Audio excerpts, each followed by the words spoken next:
Modi ji dance कर रहे हैं और गाना गा रहे हैं ताकि प्रेसिडेंट ट्रंप को बेनिफिट हो जाए। एप्स्टीन के इस ईमेल को देखिए जिसमें एक लाइन ने पूरा इंटरनेट हिला दिया। मीडिया रिपोर्ट्स के अनुसार एप्स्टीन फाइल्स में नरेंद्र मोदी जी का नाम आया है।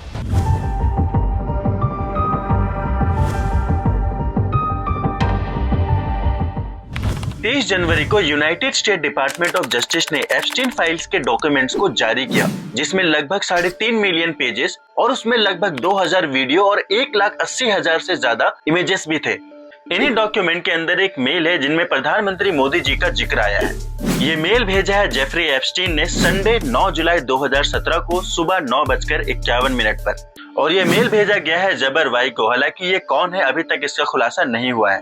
इस मेल में वो इंटरनेशनल पॉलिटिक्स के बारे में अपनी निजी राय और आइडिया लिख रहे हैं। इस ईमेल के 2 हिस्से हैं, जिसमें पहले हिस्से में ये बात करते हैं कि अगर आपका देश इजराइल को मान्यता देने की दिशा में कदम बढ़ाता है तो वह चर्चा वाकई दिलचस्प हो सकती है, लेकिन अगर फिलहाल ऐसा नहीं है तो हमें कुछ ठोस करना होगा।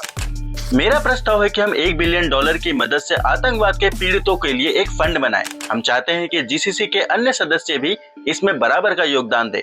हमारा स्टैंड साफ है, हम हमेशा से आतंकवाद के खिलाफ रहे हैं।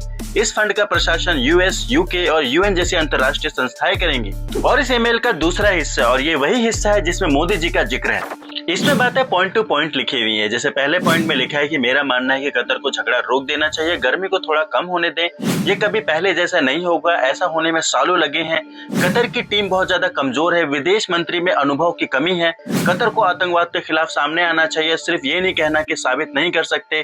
और इन्हीं बातों के 8वें पॉइंट में मोदी जी का जिक्र आता है। एप्स्टीन के इस ईमेल में लिखा है कि भारत के प्रधानमंत्री मोदी ने सलाह मान ली, इजराइल में नाचा और गाया, और ये सब अमेरिका के राष्ट्रपति के फायदे के लिए हुआ। रिपोर्ट के अनुसार वे कुछ हफ्ते पहले मिले थे और ईमेल में लिखा है कि ये काम कर गया। हालांकि मिनिस्ट्री ऑफ एक्सटर्नल अफेयर्स ने साफ साफ बोला है कि ये सब बकवास है। ईमेल में बाकी बातें एक दोषी अपराधी के बकवास से ज्यादा कुछ नहीं है। मिनिस्ट्री ऑफ एक्सटर्नल अफेयर्स का ये स्टेटमेंट बहुत ज्यादा इंपॉर्टेंट है, क्योंकि वो आमतौर पर कभी भी कठोर बयान नहीं देते। ये ईमेल काफी ज्यादा इंपॉर्टेंट इसलिए भी हो जाता है कि 2017 में ही मोदी जी का इजरायली दौरा भी था।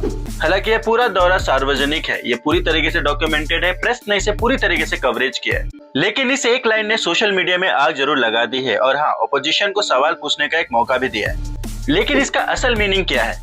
देखिए, एप्स्टीन एक क्रिमिनल था और उसके बारे में रिकॉर्ड मिलता है कि वो बड़े लोगों से अपनी पहुंच को लेकर बढ़ा चढ़ाकर बोलता था। उसने कई बार मनगढ़ंत कहानियां बनाई हैं ताकि वो दूसरों के सामने अपने आप को प्रभावशाली बना सके। ऐसे ओवर क्लेमिंग करने के उदाहरण उसके पहले भी दर्ज किए गए हैं, तो इस चीज के होने के चांसेस ज्यादा है कि वो अपने इमेज को ज्यादा दिखाने के लिए बढ़ा चढ़ाकर बातें बना रहा हो। इस ईमेल में मोदी का नाम सिर्फ इसलिए क्योंकि उसी टाइम पे उनका इजरायली दौरा भी था। बाकी सारी बातें जो बोली गई है वो एक अपराधी की मनगढ़ंत कल्पनाएं हैं। आपका इस पूरे मामले में क्या कहना है, कमेंट करके जरूर बताइए। इंटरनेट पे आधा सच बहुत जल्दी फैल जाता है, इसलिए इस वायरल ईमेल को समझने के लिए पूरे तथ्य को समझना बहुत जरूरी है जो कि आपके सामने है। अगर आपको ये वीडियो पसंद आया तो प्लीज मुझे सब्सक्राइब करिए। मिलते हैं अगले वीडियो में, तब तक के लिए बाय बाय।